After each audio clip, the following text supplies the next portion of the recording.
Word. All right, we're recording. This meeting is being recorded. There you go. All right, we're ready to roll. So a couple housekeeping things real quick. If you can mute your mics if they're not already, that'll be great. Looks like everyone's pretty much muted. If you have a question, you can put it in the chat. We'll be monitoring that all night.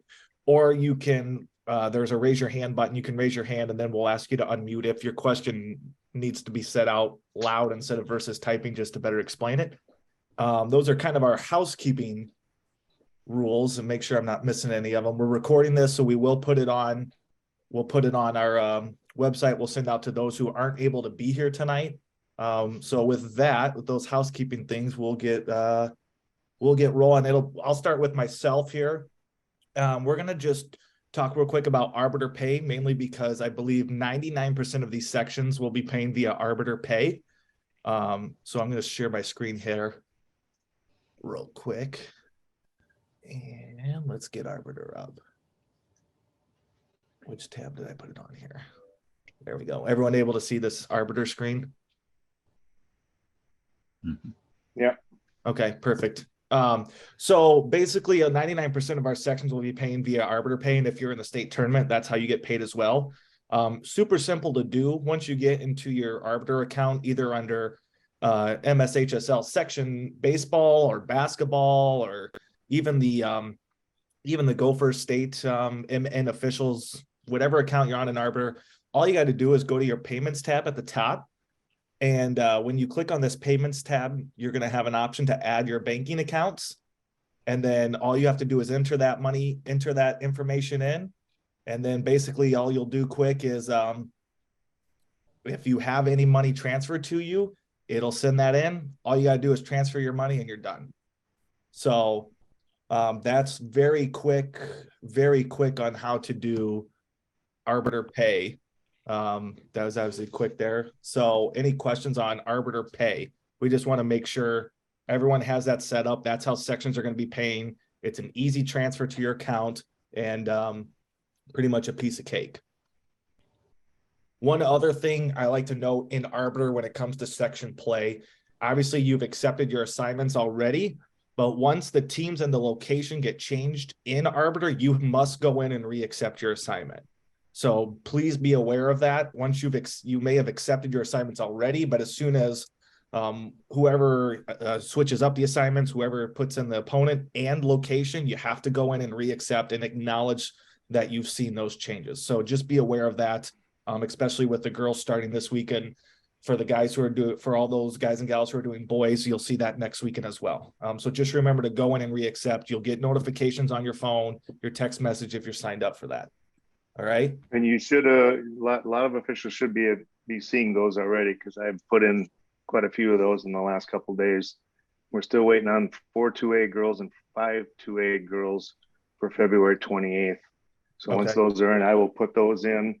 And once you should be prompted an email that there's been a change to the site. So please go in and accept them as soon as you can, because we need to send information off to the schools to make sure that everybody has accepted the assignments now that the sites and the schools for the game have been determined.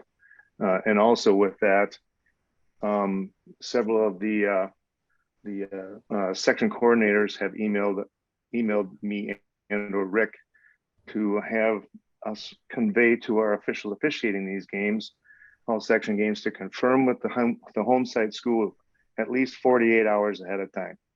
So whoever the crew chief is, make sure everybody on your crew is confirmed with you, and then go ahead and send off the email at least 2 days prior to the event to the school that you're going to. Awesome. Any questions on arbiter while we're on the topic? If you have any that come up later, just pop them in the chat too as well.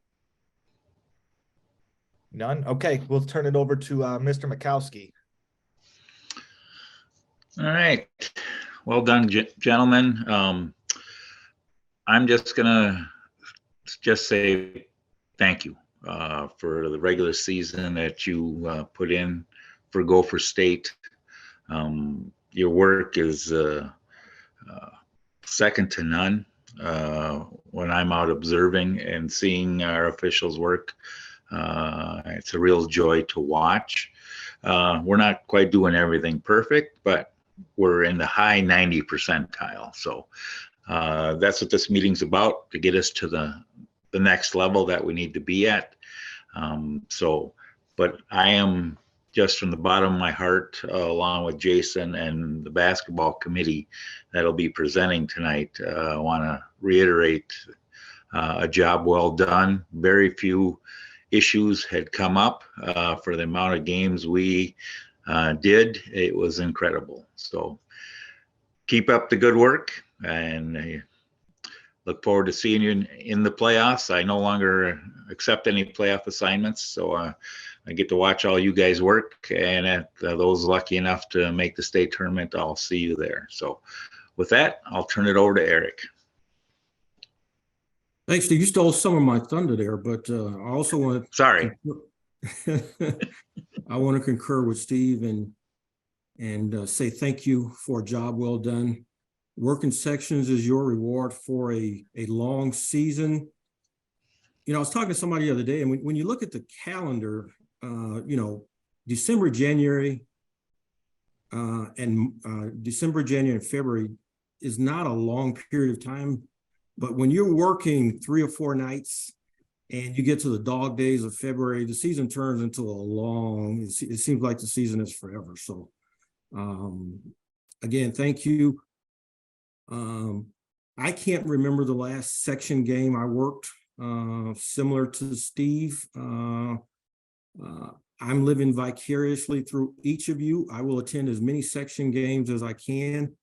And believe me, you will have my full support. You have the full support of the committee. You have Steve's full support, and you also have support of the Minnesota State High School League. So just wanted to say that. So I'm going to attempt to share my screen here, and we're going to talk about pregame, give you a pregame overview. Austin, can you allow me to share?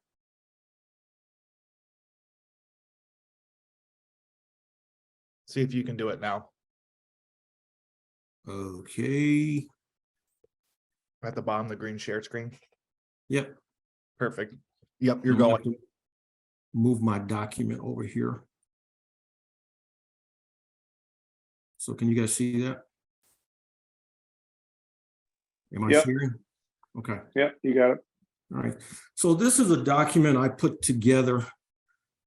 It's going to cover 3 categories.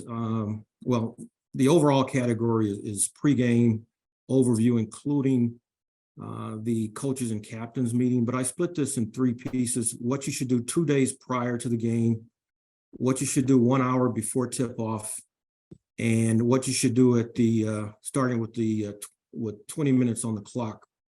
Okay, so we can distribute this. If you guys find it useful, if you find it helpful, we can send this to you. You can make notes on it. It's just a guideline.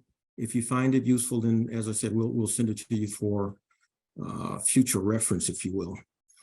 But starting 2 days prior to the game, and Mike hit on this a little bit already, you want to confirm the assignment with the hosting school and your partners. And then the second bullet point here is rather new. We want to, when you're confirmed with the school, with the hosting site, you want to confirm that the scorer will wear a striped official shirt. Okay. And during sections, we're asking each official to pack a striped official shirt. And what we're trying to do is make sure that we are complying with that particular rule. You may encounter people saying, well, I haven't worn them all year. Nobody has ever asked me to wear them. Well, the comeback to that is now we're in sections. And we want to make sure every scorer at each of our games is wearing a striped official shirt. Now, if they don't have one and you're providing an official shirt for them to wear, make sure the shirt is clean and free of any dirt and stains. You want to give somebody a shirt of yours to wear and it's got, pizza, spaghetti stains on it. I wouldn't want to do that. So, but the overall idea is to be prepared to provide a shirt if the scorer or the school doesn't have one. And we don't want to embarrass anybody. females are particularly sensitive to wearing striped shirts, and if you run into a score for whatever reason and they don't want to wear the shirt, let's offer them an alternative. A compromise is that they can drape the shirt at the scorer's table in front of them. Okay. And if your shirt is used, advise the scorer whether or not you want the shirt back, or if you're donating the shirt to the home site or donating the shirt to the specific scorer. Okay. But we're trying to do all we can to ensure that the scorer is wearing a striped shirt, or at least has the striped shirt displayed in front of them or draped in front of them at the table. Okay. So moving 1 hour before tip-off, you want to conduct a thorough pregame locker room meeting. I'm not going to go through the specifics of that.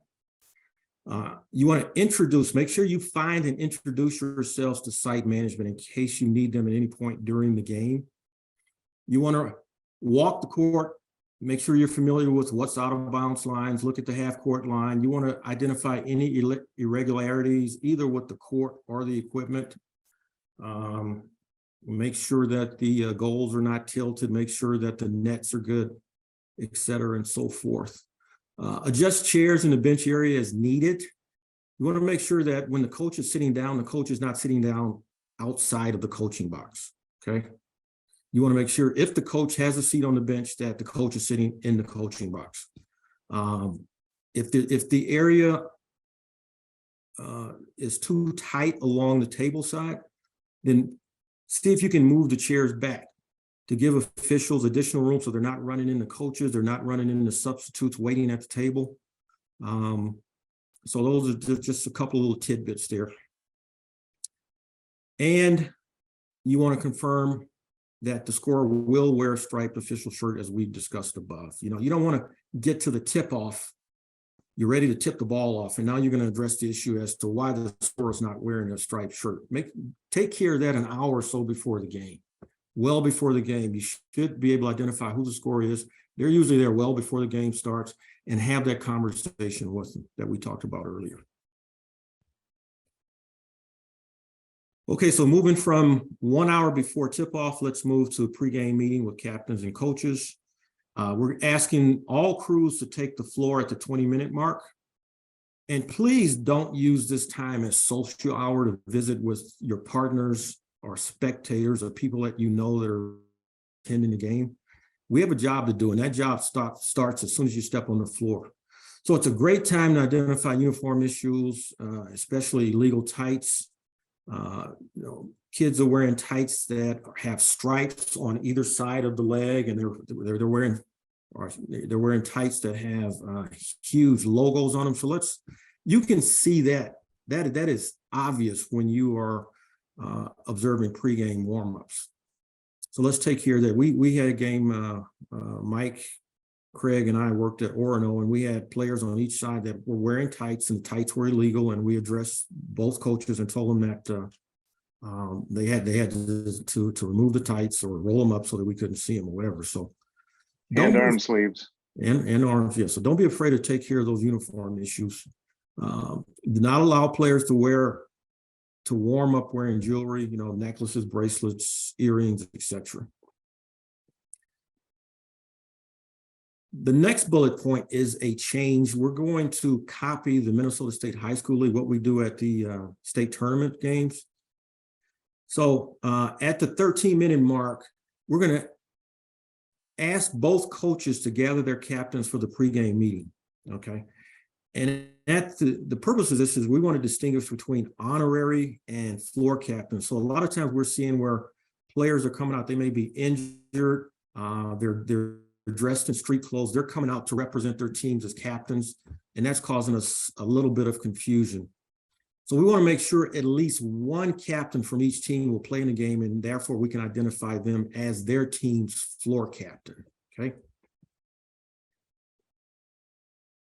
We want to meet halfway between the table and the jump circle with again, this is following Minnesota State High School League state tournament protocol.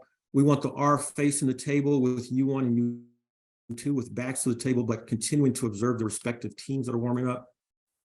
Coaches should be situated in between U1 and U2 facing the R. and opposing players should be lined up on either side of the arc facing one another. So you got the players basically form a little bit of a tunnel for you, okay? You want to identify floor captains and give the player spiel, and in the player spiel, you want to highlight sportsmanship. My spiel is pretty, and it's important that the coaches hear exactly what you're saying to the players during the coaches and captains meeting. Don't let the coaches engage in a conversation with one another while you're giving these instructions. Make sure they're listening. Okay, so my spiel is basically, it's like when I talk about sportsmanship, I'll ask them to, take care of their players. I want white to talk to white, blue to talk to blue. This is your one last and only warning for sportsmanship. Any taunting, baiting, teasing, trash talking, or any other unsporting behavior from this point forward will be addressed with a technical foul. And I will look at both teams, both sets of captains, and say, are we clear? And I make sure that the coaches have heard that, okay? So then I'll tell the players that, during timeouts, free throws, replacing injured players, disqualified players, or whatever, that's a good time to address untucked jerseys, and then I'll release the players to continue warming up. And again, that's just my version. You don't have to, your version can be somewhat different, but you at least want to, touch on the same points. Moving on, after I release the players, then we talk to the coaches, give the coaches their spiel, highlighting, you ask them, are your team's uniforms legal, teams properly equipped, blah, blah, blah, blah, blah. Half the time they don't know, because, you're going to you've already addressed uniform issues even before getting there, but you at least ask the question to be consistent. Talk about bench decorum. I will tell them that, or I will mention to the coaches that, please manage your benches effectively. Control your benches. Your assistant coaches are there to help you, not necessarily to help us. We're not there to give bench warnings. The last thing we want to do is give bench warnings, bench technicals, and you can help us in that regard. So make sure you control your benches. Coaching boxes are marked. Please respect the coaching boxes, blah, blah, blah, blah, blah. We'll talk about timeouts. If you want a 30, give us the shoulder indication of a 30. If you want a full, give us the spread arms. If we don't get anything, we're going to go with a full. If there's a scrum on the floor, keep yelling for a timeout. Our attention has to be on the floor with the players. If one of your players gains control of the ball while you're yelling timeout, we'll give you the timeout. If not, we're probably going to end up with a jump ball, but just keep yelling until, we make a final determination. Talk about communication with officials. Eventually the calling official will be table side. Please do not yell across the table at officials. That will definitely draw our attention. The final thing I'll say to coaches is the message I want to send them is that basically, you may question our judgment, but one thing you will not question tonight is our effort. Okay, I say it in a little different way, but the point is the same. Ask coaches to check book one last time, and then I release the coaches. So that pretty much takes care of the coaches and captains meeting. So what happens after that? I call this section post pregame meeting duties. The R checks the book and inspects the ball. Let's make sure table has an alternative ball available if and when the situation is needed. U2 and U1 return to spots and continue observing warmups. We recommend switching sides of court at some point during warmups so that both U1 and U2 can get a look at both teams.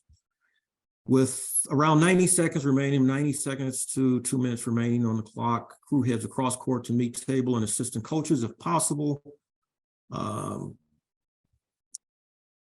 After introduction of players, crew steps out and stands side by side during national anthem. Agree on, you can talk about this in your pregame meeting in the locker room, agree on if all will hold hand over heart or both hands everyone will hold their hands behind their back. And at that point in time, it is game time. So any questions, or I don't know if there are any questions in the chat or whatnot, but Nothing in the chat so far, Eric. okay, so that is pretty much a pregame overview. And at this point in time, I will turn things over to Craig.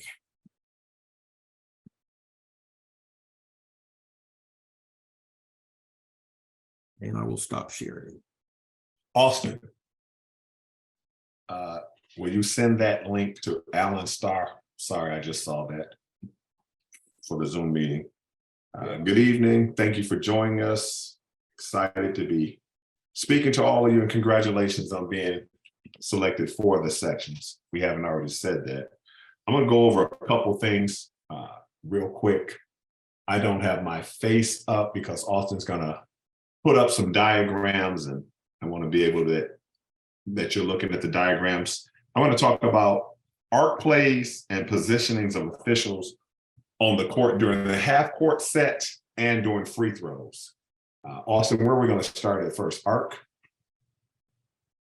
Yeah, we can start wherever you want. I'm ready for both. Okay, so let's start off with the positioning of officials on the court. Okay. You got a Eric, diagram? did you need me to email Alan Starr? You said, right? Yes. Okay. Give me 1 second. I got to Sure, get, sure. let me email him quick. If you want to start your spiel, and then I'll start. Sure. Okay, so the positions on the court we're talking about are in a half court set and during free throws. So during the half court set, what I'm going to talk about is where you should try and start. There's going to be some movement based on where the players force you to go. One of the things I want to talk about is if a player is at the division line, you're going to need to get a little closer to that play. We don't want to actually have you looking away from where the basket is when you're officiating. You want to officiate seeing as many players as you possibly can, but these are where we want you to start. As trail, we want you to start at the 28-foot line or a little bit below. We don't want you so far away from the 28-foot play, 28-foot mark that you're away from the play. So that's our starting point. Austin has the diagram up now. So at the 28-foot mark, or maybe even a step lower, depending on where the play is. Also, when making calls, and I'm guilty of this myself, I'm working on it. If you have a call from the 28-foot mark, move towards the play. Coaches, players, fans, whatever it is, they'll remember where you ended up, not where you started. Okay, it looks better, it sells the play better, and it's just better for the game altogether, as opposed to just standing there, making a call, and then turning around because you're right at the table. It's like you're too far away. As the C, we want you to start at the free throw line extended. Now, if the play causes you to move as low as the block in order to get a better look at the players, you can move from the free throw line extended down. Okay, but we want you to, these are starting and where you can go. So we want the center official to get the best angle they can possibly be at. So you start at the at the free throw line extended, and you can move down. We don't want you on the end line, okay? But move up and down a little bit, because this will, as you find, will give you a better look at a lot of things that's right in your face. Just move down a little bit. Don't be afraid to move as the C. In fact, the C is the one person I would say, besides the lead moving back and forth, that can keep moving up and down to get the best angle possible. Also, look for those curl plays right there at the free throw line extended on your side, and the curl play from the trail side curling towards you. You can get that hit on the hand. All right. Lead, we want you to start at one of the free throw lines extended out of bounds. Mirror the ball. If the ball moves out towards the 3-point, back up and stay in front of it, but in an angle where you can see it out of your peripheral. Okay, something can happen right there, but looking into the paint. But as the ball rotates to the other side, to the C side or the center side, close down on that free throw line extended to be ready to rotate should the ball go below the free throw line extended and settle. Any questions, Steve, Eric, Kent? Anybody want to add anything to that right there?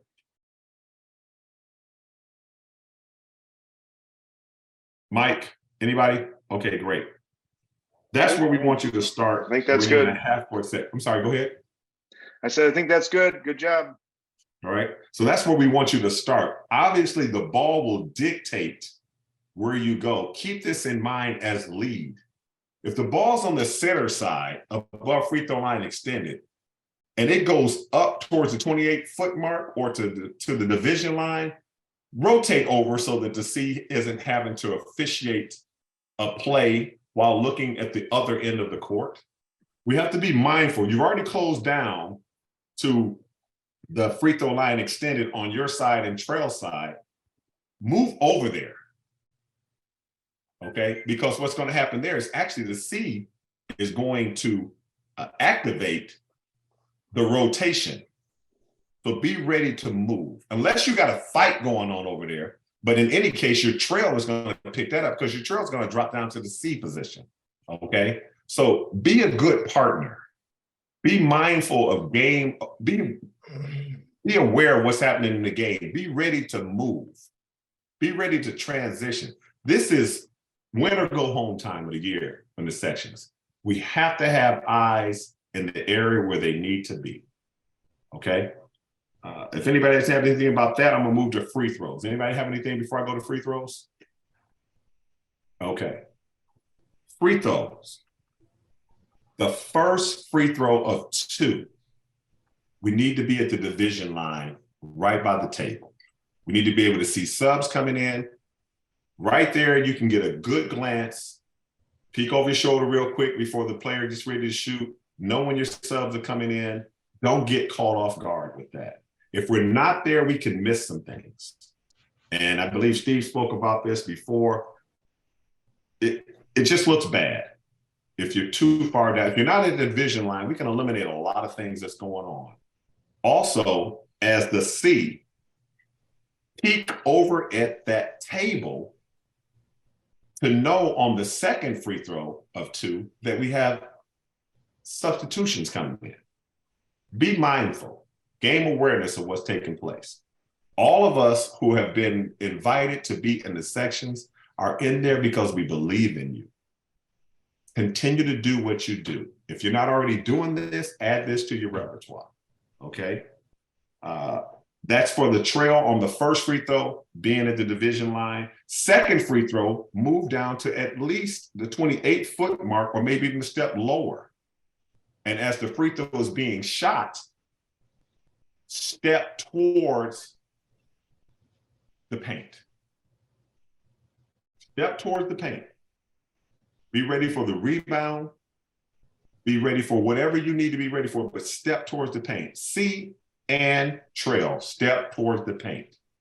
Lead off the court at an angle, not on the block, not anywhere on the court doing free throws. Okay? That's not something we do in high school. We want to be at a 4 foot, we want to be at an angle, 4x4, I believe is what they call it, off the court. So you can see all the players on the opposite side. B, free throw line extended at an angle outside the 3-point area where you can still see the shooter's feet, but you can also see the players that you're supposed to be looking at on the opposite side. You also want to pay attention to any players around the 3-point area that's not free throw line extended above the free throw line extended, and do some preventive officiating. If you see players below that before the free throws get started, get them up. Just move up above the free throw line extended. Anything below that is a violation. Okay? Be where you can see the free throw shooter's feet and the players on the opposite side and the players on the outside of the 3-point arc. That's the trail and the center, remembering that those players have the same restriction as the shooter. That ball has to hit the rim before either one of them can cross the 3-point line coming in or the free throw shooter shooting cannot leave the free throw line till it hits the rim. Everybody else is on the release. This may be repetitive for some, it may be new for others, but we just want to go over everything when we're talking about it. Let's move to the art. Oh, well, excuse me. Does anyone have anything they want to say about what was just discussed on the free throw positioning? Yeah, this is Eric, obviously. I could be wrong on this, and Steve, correct me if I am. Did we not agree that the center and the lead would take same side players in the lane? Or is it obvious? No, they look across. They look across? Okay. Yep.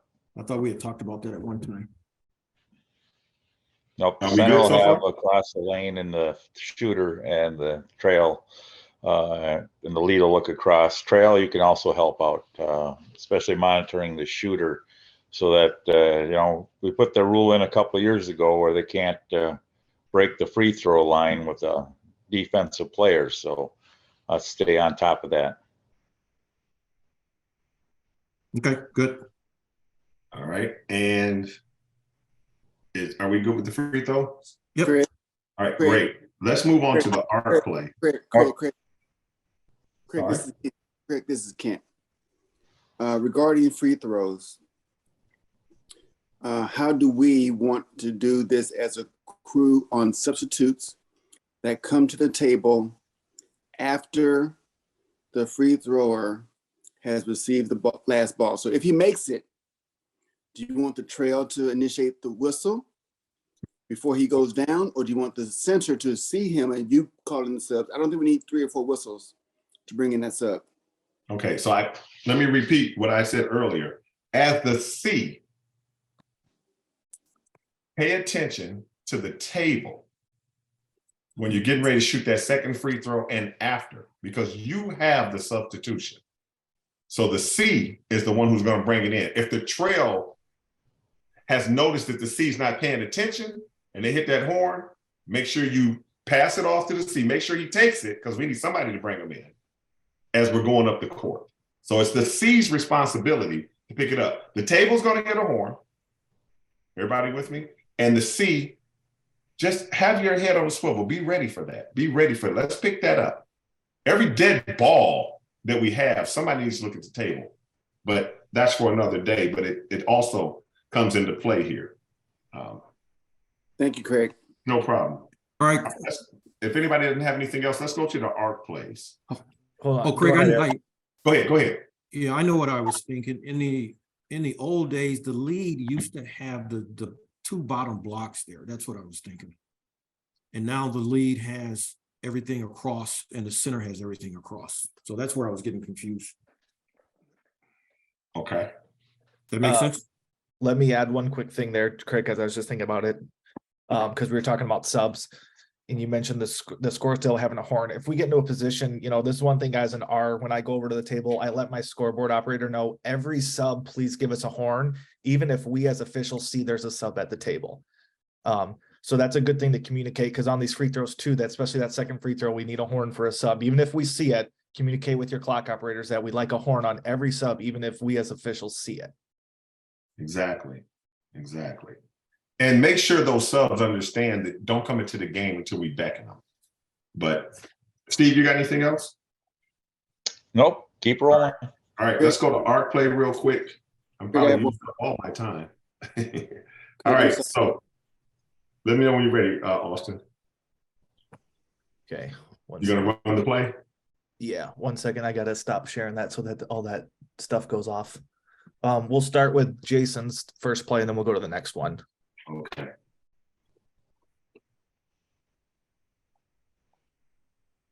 Step 2. There's let me just start off with this while he's getting that together. Next year, we're going to have the shot clock. So we've not only added more responsibility for the lead, we've added more responsibility for the crew, where someone has to know what's going on with that shot clock. So let's master this art play. This needs to be a thing of the past in our minds, that we have it, because we're going into something new next year. And it's very important that we get this art play together. Players are doing a much better job with art plays. They're learning, they've had 3 years to learn how to do this. And so let's just go over it real quick. So this is a play that came from, I believe, training tape 8 from Jason. Go ahead and run it, Austin.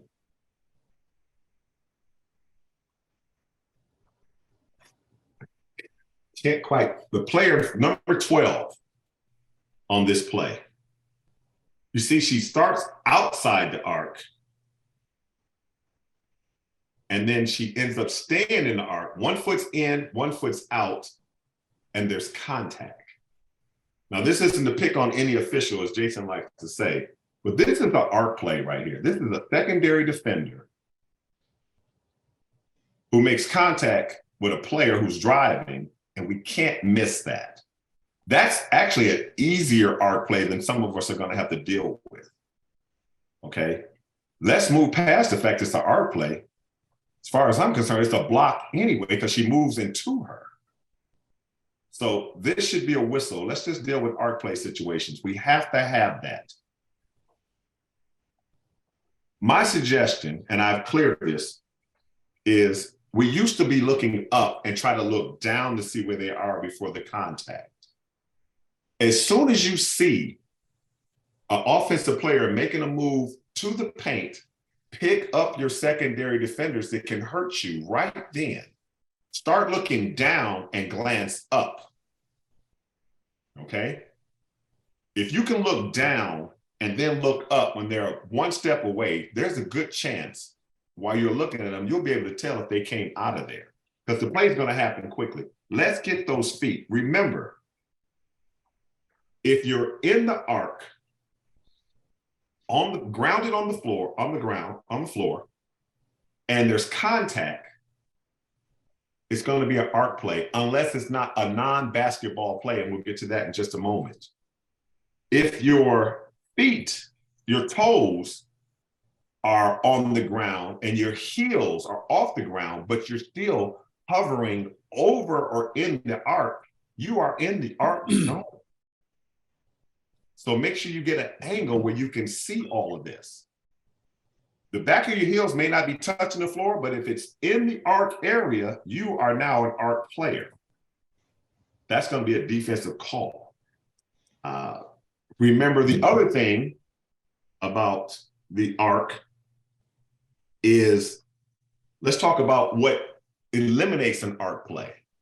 If the offensive player stops their momentum towards the basket at any time, offensive player gets past the primary defender, you pick up the secondary defender, and the offensive player dribbles behind their back real quick to make a move or cross them up, that's not, the momentum has stopped. It's no longer an arc play. This is just a regular basketball play now. Okay? If the momentum towards the basket stops for any reason, once they get past the primary defender, it's no longer an arc play. So you have a lot to look at. Okay? You have a lot to look at. What also eliminates an arc play? Defensive player jumps vertically, even if they're already in the arc. If they jump straight up vertically, this is just a basketball play now. Okay? Any questions so far? Anybody want to add anything before I go any further? Okay. Let's also remember that a non-basketball play eliminates the arc. Player standing in the arc and a defensive player standing in the arc, offensive player comes and leads with their knee, and their knee makes contact with that player to wipe them out. That's not a basketball play. That's an offensive foul. Wiping a player out, take their arm or their hand and just wipe them out in order to make a shot. That's not a basketball play. So there's a lot to think about, but maybe there's not a lot to think about depending on where you are. These are some things that you have to go ahead and program in your head and talk yourself through as you're going through this. Continue to talk yourself through it as it's coming. This will help you out a lot when it comes to arc plays. Let's see if I'm missing something here. Obviously, if a player stops and head fakes, that stopped their momentum. Okay. If you are a trail official, or a C, I'll give it to both of you. And you notice that the play that was called by the lead was incorrect, dealing with the arc. Color of the jersey and number. Do not forget the color of the jersey and the number. If you bring information to that lead, color of the jersey, number, lead official at the point of the arc before you go to the table, hit your whistle and point to the arc. Let everybody know that this play is being changed because of an arc play, whether it's a block or charge. If you call arc play and somebody comes in and they have 100% knowledge and you're going to change it, make sure everybody knows this is being changed right here at this spot, and then take it to the table. But bust it all the way over to that lead official if you have information. Get over to that. Don't stand there and think about it for a second. If you got something, bring it to that official, color and number of the player in order to change it. Steve, Eric, Mike, Kent, somebody have anything else they want to add? I would add a little bit to that, just to clear it up, that when you're coming in, it might be wise to have a cadence whistle. So, because that lead is going to be already heading out towards the table to report. So give a cadence whistle, go, like a beep beep, so that there's some attention drawn to you that you're coming to talk to to slow down the lead to go from reporting, so we can give them the information and make the change. That's all I would add. Anyone else? Nope, very good. Thank you. I could go on and on, but they only gave me 8 minutes. As well. Question, Mr. Mikowski. Yes. Austin, can you go back to that slide? Yes, that last play. That last exact play? I think you talked about hair length on girls, perhaps on boys as well. Last year, Steve-O, the other night I had Osseo girls, and they've got a couple of girls. It's beyond their waistband, and right there, you can see a couple of girls. The one in the foreground, her hair is quite long. Again, you talked about, I think last year. Is there any recommendations there for telling them to tuck it in, etc.? Well, if it's all dependent on your judgment, if it's a safety issue, if they whip it around and it whips in a player's face, to me that looks like a safety issue. Then they would have to secure it to in some way to their head so that it doesn't become a safety issue. So if you deem it a safety issue, and say they're playing, then you see that it swings and it does hit somebody in the face, then address it. So Very good. Thank you. good question. Awesome. Next up, we got Mike Gearman. All right, I've got the subject of game management and end of game situations. So recommendations would be for us to gather as a crew on first timeouts. Just we've got a slight early feel of the game. If there's any questions right away, nerves can be running high, so it's a good time to gather together, give each other information, and calm a partner down if we need to. As Steve and Eric would always say, let's get the rule book in play in the first half. Call the fouls where necessary and clean things up right away. It seems to work wonders for to come out in the second half. So they'll adjust to how the game is being called if we get the rule book in play. When going to report timeouts or warnings at the table, as the official reporting, make sure we're using the school name or team name. So if it's Osseo, it's a timeout, Osseo head coach full, or timeout Orioles first head coach full, warning Tina Grace bench, what have you. Just make sure we're using school names and or team names rather than color. If we have issues with fans, do not engage with fans. And I'll say it again, do not engage with fans. There's probably more than 1 or 2 site managers that are there. Typically in these section games, there's 1 in each corner. If you have a problem with fans, contact one of those site supervisors or site managers. That's their job, not ours. Uniforms and tucking in jerseys, things that have helped some of us. I know Steve it's helped him. He's put this in play. Eric's put it in play. Who's that? All right, uniforms put in uniforms for tucking in jerseys. So if we get it in the pregame, like Eric went over pregame, if you add into your pregame, to put the onus on the coaches that when you bring a sub over to the table, if their jersey is not tucked in, that's telling us as a crew that they're not ready to come in the game yet. So don't bring them in the game. That'll stop things right there. So that's just a recommendation, and it's worked wonders actually. Clock awareness during and especially end of the first half, or most importantly end of game management. We should have one official be aware of the clock. So every time you're working as the official that's doing administering the throw in, as soon as we chop the clock, just take a quick glance up at the clock to make sure we got it started.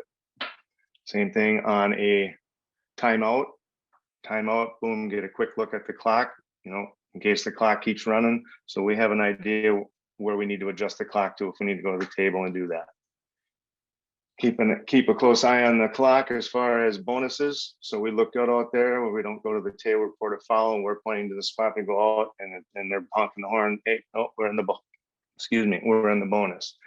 So table awareness on that. Also, when we're putting the ball in play and the end line is a lead, coming out of timeouts or after a free throw and we got subs coming in, just reiterate with the player that you're handing the ball to as the administrator of the throw in that they have the end line to run if they do. If not, just give them that you have to stay put. Your throwing is right here. Intentional and technical fouls. This probably should be part of your pregame in the locker room. Intentional and technicals. If we have a technical, especially if it's on a coach, whoever the calling official is, near the official nearest the calling official, please gather with that official and go over what happened so that that official can go over and administer the seatbelt and talk to the coach, where the calling official reports and goes to help with the free throws. We want to share, we don't want to have any extra conflict with the coach as the calling official when we teed the coach, and go over there and explain them why we teed the coach. Keep the calling official away from the coach, as I call it, trying to share the wealth. So if he wants to continue to complain and complain, now we've got 2 officials that have teed him and tossed him. So it's a crew effort, not one official that's picking on a coach or a player. I would say the same thing with intentional fouls. We can always go up. Call if you have an intentional foul, you think it's intentional, go up first for the common foul. You can always upgrade. Have the nearest official come to the calling official, and you can gather information. Did you see any play in the ball? If not, okay, now we can upgrade and go to an intentional foul and go with the procedures that we need to for an intentional foul. All right, any questions on that? Mike, Yeah. Let me just say that with technicals and intentional fouls, it always looks better when 2 officials come together. It always looks better. Because then you have Good point. 2 officials talking about it, and it looks like we've discussed it and we're both on the same page, whether we are or not. It looks better. And also on those technical files, like Mike said, go opposite table. The official that's going to be next to the coach, that coach is on a timeout. Nobody's talking right now. That coach is on a timeout. Let's get the ball back in play and let's get the game going and get the coach back to coaching. You know, he wants to talk to Mike and now I'm over there. No, he can't talk to Craig. He's the coach, not right now. Okay, not right now. Yep. He's on a timeout or she's on a timeout. I don't want to discriminate. And we're moving right along. We're a team. We're doing everything the same. Yep. Good Kent- point. Kent had something. He raised his hand. Go ahead, Kent. Mike was talking about uniforms being tucked in and not letting subs in the game. I've been refereeing a long time. Like many referees, we don't want to be the uniform police. I understand that. I was in a game a couple nights ago, and one of my partners asked the coaches to please help us with the tuck jerseys. She did not, after several times asking. And my partner would not let the sub in. Nope, let's play ball. You cannot come in. You're not ready to go in. I promise everybody, that team never came to the bench again with not the shirts tucked in. I was amazed myself, and I said, I'm going to use it. If we put that in the coaches meeting and the pregame to the captains, when we do it at the table, it won't be a surprise. We told you, we asked you not to do this. When we do what we say we're going to do, it changes behavior. So when I saw it implemented, now I sign up for that. I'll do it. Because I've never done that before, but I saw it and I saw it change the game. So I will change my pregame to include that, and I will stop subs from coming in. And I will promise you, those kids want to play. They will come to the table with their shirts tucked in. So I'm a believer. I encourage you to try it. Good example, Kent. Good point.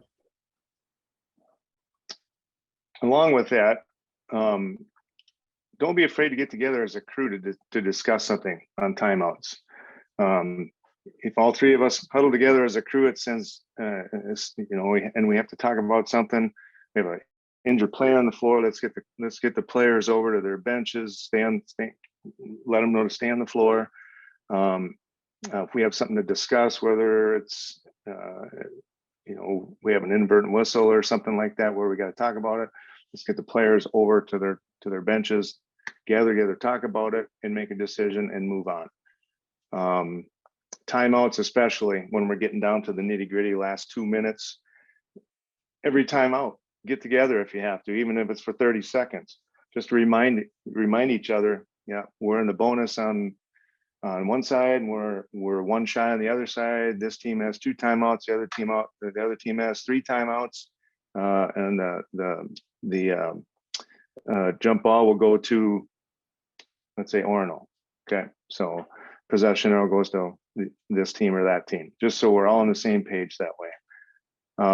When timeouts are called, in addition to that, let's be traffic cops. So we got players crossing the division line going to their benches. Okay, let's not have a player from one team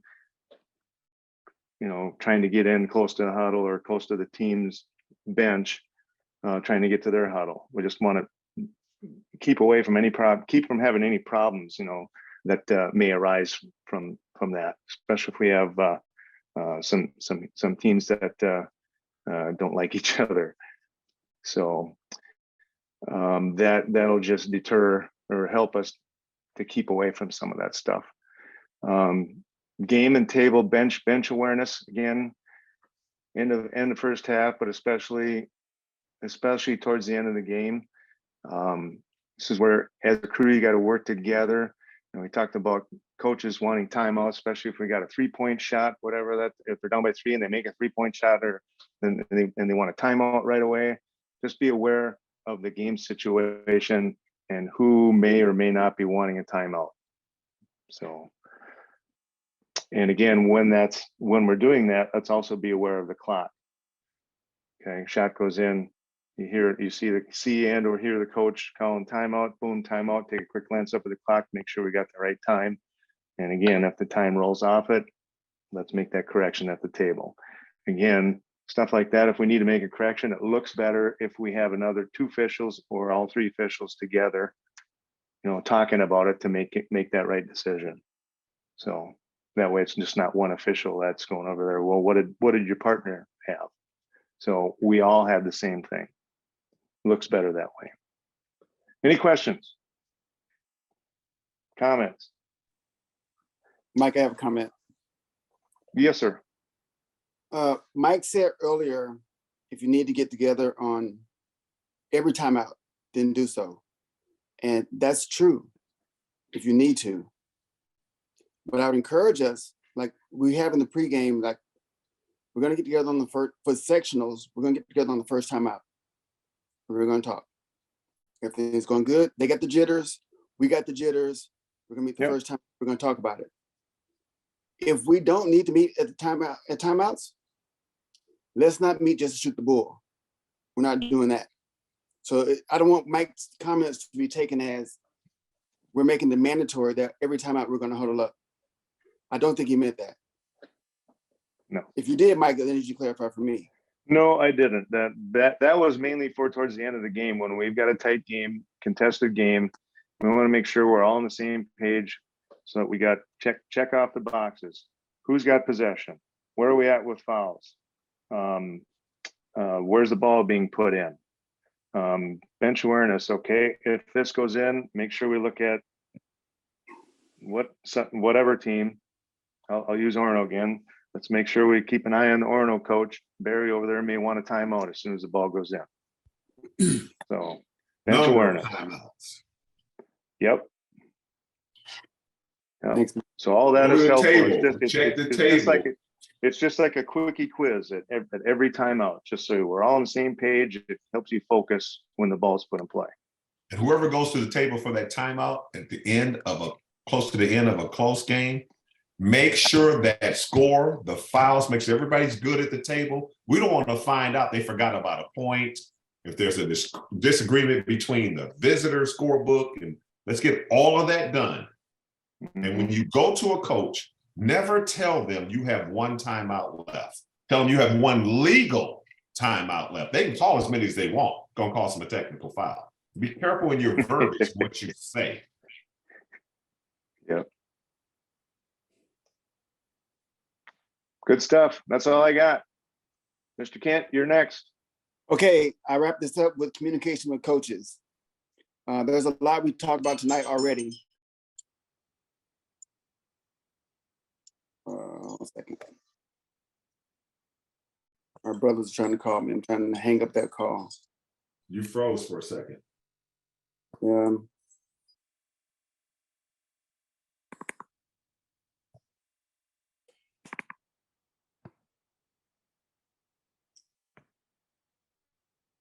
Can you guys hear me now? Yes. Okay, good. Sorry. My brothers have every Sunday at 7 p.m. we have a brother siblings call. And somebody was initiating that call, and they're trying to get me in that call. I did not go, of course. I'm wrapping this up with communicating with coaches. A lot we talked about tonight already, talked about different opportunities that we have to communicate with coaches. Coaches meetings, during free throws, different things. I just want to solidify it all tonight for you. Our communication begins with coaches when we walk into the floor. Our demeanor, our appearance. So we got to look sharp from head to toe. Don't come out there farting around, joking around. It's serious business. They've gotten there, they've earned their right, but please know that you've earned your spot to be on that sectional game too. Many Gopher officials did not get the call to go to sections. So you're here because you've earned it. You worked hard, and we recognize that. So let's focus. It's game time. When you get on court, portray confidence. You deserve to be here as well. We know that the crew chief is a primary official who talks during captains and coaches meetings. So that can be a crucial part of communicating with coaches. Here's what we're going to do. Here's what we're going to tolerate. Don't use that word tolerate, but it lets them know here's what's acceptable Here's what's not acceptable. Coaches from your coaching box, you want a timeout, give me a sign of full or 30. If you don't tell me, we'll give you a full timeout. Everything we do at the coaches meeting sets us up for the coaches communication sets us up for how we communicate with coaches for the remainder of the day, remainder of the contest. So please be thorough. If you are U1 or U2 and there's a band playing, stop the band from playing. Ask the band to please play quietly or don't play at all during the coaches and captains meeting. Because the coaches and the captains need to hear the crew chief give his or her instructions. Every time, we need to hear that. One thing that I've done is I tell coaches, we're all going to talk like adults tonight. You can talk to us, you cannot talk at us. We're going to talk to you and respect you. We expect the same in return. I'm pretty, and maybe the military guy in me, but I'm pretty direct and candid what I will take, what I will not take. And then I don't have problems with coaches. I just don't. And I encourage you, crew chief, to say what you mean and what you want from the coaches. And when you say to the U1 and U2, do you have anything to add? Let's not say that in a way as we start to walk away. U1 and U2 stand there. If there's something else you want to add, make sure that you're heard and that you add what you want to add to the conversation, because it's going to make a difference later. The more preventive coaching, communicating you do, the easier it is for you to do later. I think Craig talked about at the first free throw, go to the division line, or maybe Eric talked about that. And the second free throw, go to the 28-foot line. That's where we want to be there. We're not going to throw each other under the bus. We don't expect that to happen. But we should be fair, of course. We should be friendly, but we should be firm also. And if I make the call and you don't know what I made the call for, just say, Kent will be over here in a minute, coach. You know, I trust that he made the best call he saw with his eyes. If I make a wrong call, you know, come talk to me as we talked about earlier, that's fine, but we're not going to throw each other under the bus to our coaches. If we do throw each other under the bus to our coaches, it lessens our own credibility to the coach himself. So don't do that. Be human, be authentic, and be honest, all while we don't throw each other under the bus. That's all I have. Any questions or anything? Anybody from the basketball committee want to add anything to what I said? Add anything to what I said? Okay, any questions or comments from the floor? And I thought of one. When we talk about coaches, and Steve says this a lot too, remember this is section play, right? So, you know, while we don't let the coach's leash get a little bit longer, we do add a chain link there, right? They're in tense situations just like we are, and be aware of that. If you use your communication skills correctly, you can bring coaches down to a level of demeanor that's acceptable to have a conversation still, right? So just be aware of the situation they're in too, right? It's win or go home for them. You know, for you, you may have, that might be your only section game. You might have one extra section game after that. So be aware of that when you're communicating with coaches, and be aware too of that rule book terminology with them, and speak in a language that they can understand what you're saying as well. And that'll go a long way. So yeah, good stuff, Kent. Anyone else, feel free to chime in. I agree with you, Austin.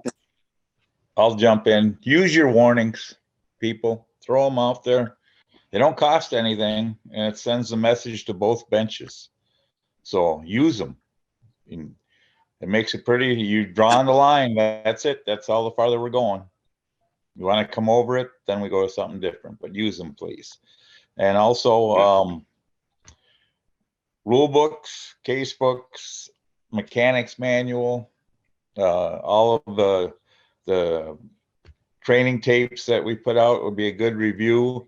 I don't have issues on calls that are judgment, especially when they're made by officials in their primary area. I do have issues when we kick rules. We can't kick any rules in section games or state games. Judgment, that's all on us. So thank you. That's all I got. I'll say this. if anyone has not said this, realizing where we are at this time of year when it comes to sections, we're giving the coaches a little bit more leash, raise the amount of tolerance. Okay, that doesn't mean they can cuss and throw stuff and what have you, but don't have rabbit ears for things that are on borderline. Just kind of, they're going to be excited. They're going to be kind of excited. Still, you know what your tolerance level is, and go back to what Steve just said. Use your warnings if they go too far. Have a little bit more of a leash. Try not to hear as much.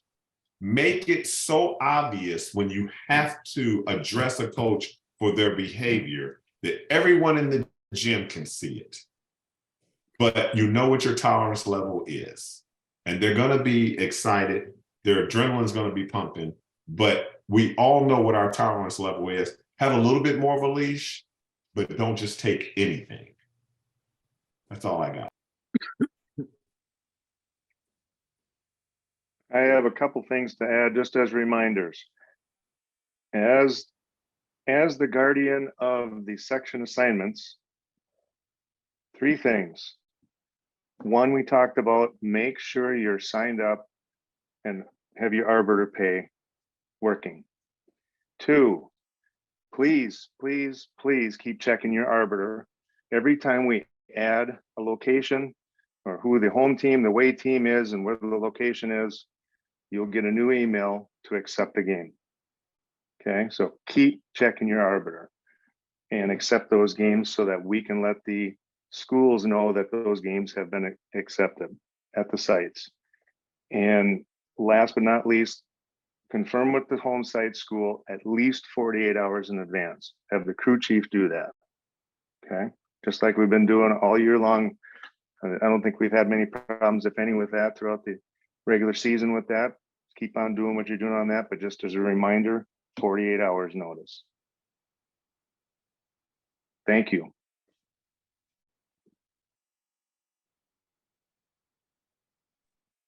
All right. Anyone else? I think that's all. I think that's all we got, isn't it? Yep. Any questions? We're open for questions here. If anyone has anything. Let's see. If we have, who should we confirm with? Bierman, where's your background from? That is Superior National. Nice. That's right off the tee box on 15, looking down at the green on 14. Little par 3. We'll It's beautiful. If you've never played it, go play it. It's fantastic. Okay, all right. Are we done here, golfers? One question from Toby. Good question. If it's a neutral site, you contact the host school. So if you Yes. if your semifinal is at St. Michael Albertville and it's between Rogers and Minnetonka, just 2 schools I named there, you're going to contact St. Michael Albertville. Contact the school in which you are going to. Yeah, that's a good point, because we do have some semifinals, like you said, at St. Michael. We have a couple at North Branch, and we have a couple at Buffalo. So, and we have some finals at neutral sites also, Chanhassen, Anoka Ramsey, and Anoka. So, Maybe I think we did this last year, so correct me if I'm wrong. It also doesn't hurt for those neutral sites to include the ADs of the 2 teams that are playing. That's an extra Yes. set of eyes that just see it as well. So the neutral site host and then the 2 ADs of the school that are playing in it. It's always good just to keep everyone in the loop. Yep. And Awesome. obviously, if you don't have your site within 48 hours, as soon as Mike updates it and you're in that 48-hour window, send the email. Obviously, with some moving pieces and stuff, you just never know.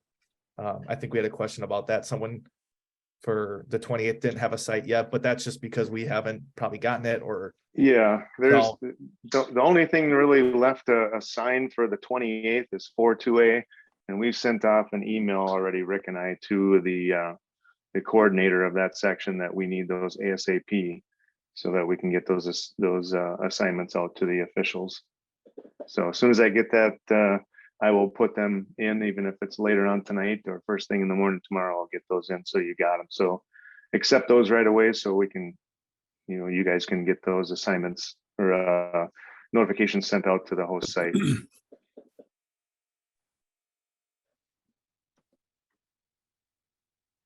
And as always, if you have to turn a game back, feel free to text me or email me so that we get that right away and we can get someone else assigned to the game.